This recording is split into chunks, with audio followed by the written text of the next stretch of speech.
Good morning, my friends. Today we continue with the 9 principles of mindfulness. I hope these give you a way of thinking about your practice and the principles that underlie a mindful way of life. I've noticed for me that sometimes it is helpful to have labels, something to call what I am doing or what I am hoping for, or where I'm sitting right now. And in this spirit, I offer you these 9 principles that are familiar to most all mindfulness teachers and practitioners.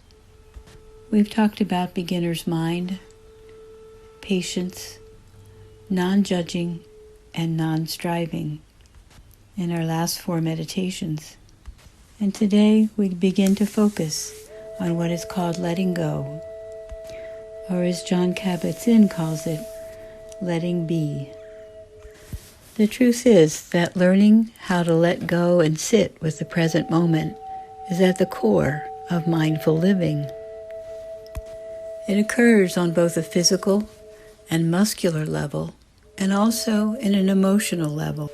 Clinging and pushing away, both natural human instincts from a very early age, are both reactive states that keep us away from mindful living. So what does it mean to let be? Essentially, this refers to an open, relaxed, non-judging acceptance of what is. It requires no action, rather a mindful being with things just as they are. Thich Nhat Hanh suggests that our perceptions and our beliefs are the ground that is fertile, out of which all of our afflictions arise. His term for letting go sounds more active. He says, letting go is throwing away notions and ideas that are the base of our suffering.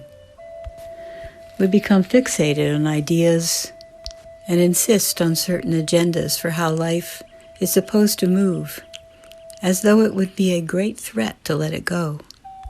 If you have been practicing beginner's mind and patience, you already have some insight into the reality that this, in fact, is not true, even though it feels that way. In truth, our lives do not depend on clinging to a life raft of our beliefs, agendas, or our worldview, even though these are precious to us. In fact, the fixed points that we are striving to achieve or become turn into a trap that keeps us away from experiencing the present moment and all of its possibilities. So let us sit, steadying your body in that comfortable position that supports you. As you breathe in, allow that breath to move through your body, and notice how it expands every part of your inner body, your muscles, your organs, your veins, your blood flow. Allow your imagination to really feel this as it happens. And on an out-breath, a long, slow out-breath, allow yourself to release that expansion and let all those parts simply rest in their natural size, shape, and way of moving. Allow yourself to know that your body, breath, muscles, organs, blood flow, all of it requires holding on and letting go over and over again. And perhaps this is most evident in the in-breath and the out-breath. Allow yourself to breathe and simply become aware of the holding on to the breath for a few seconds at the top of each breath, and the slow and gradual letting it go as you release that breath. This is what letting go feels like on a physical level, which then translates into letting go on an emotional level. Breathe in, hold on,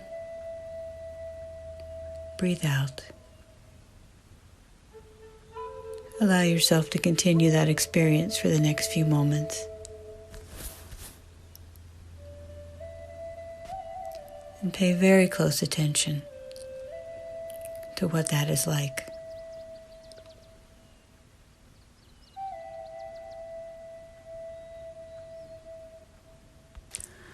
There is a teaching tale about a practice in India that is often taught by the masters of spirituality there. It is told that there's a method of catching monkeys that involves cutting a small hole in the top of a coconut and then attaching that coconut by a wire to the base of a tree.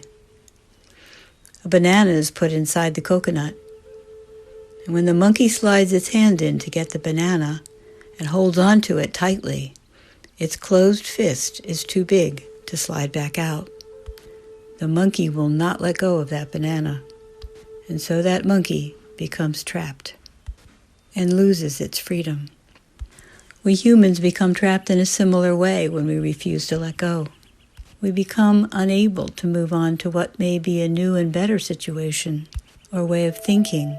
By holding on stubbornly to what we want, we get caught by our own desire, by our own attachment to things that must be a certain way. We do the same thing over and over, expecting different results. In the 12-step programs, this is called the definition of insanity.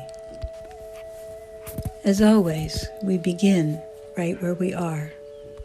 In this present moment, take this moment to bring to mind something that you tend to hold on to vigorously, a reaction of avoidance or attachment.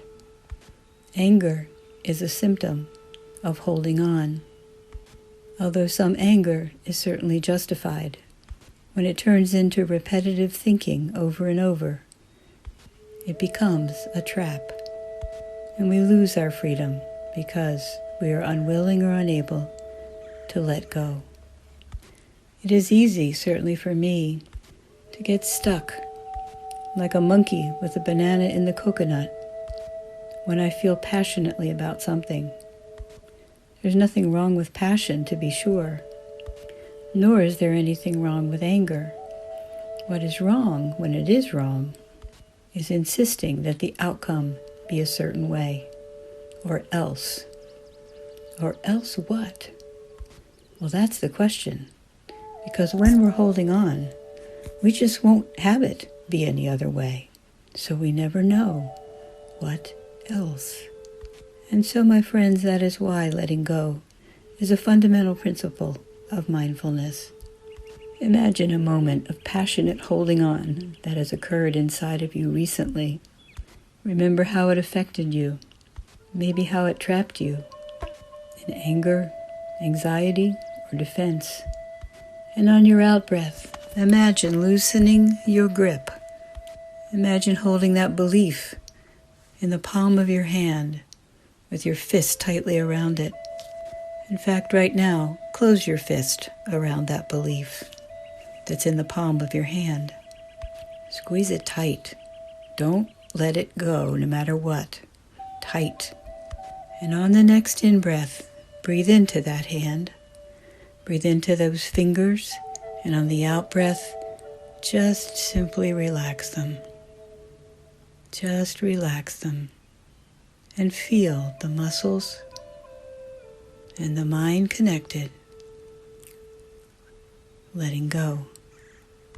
Practice letting go of tight beliefs as you go through life. That does not mean to become passive.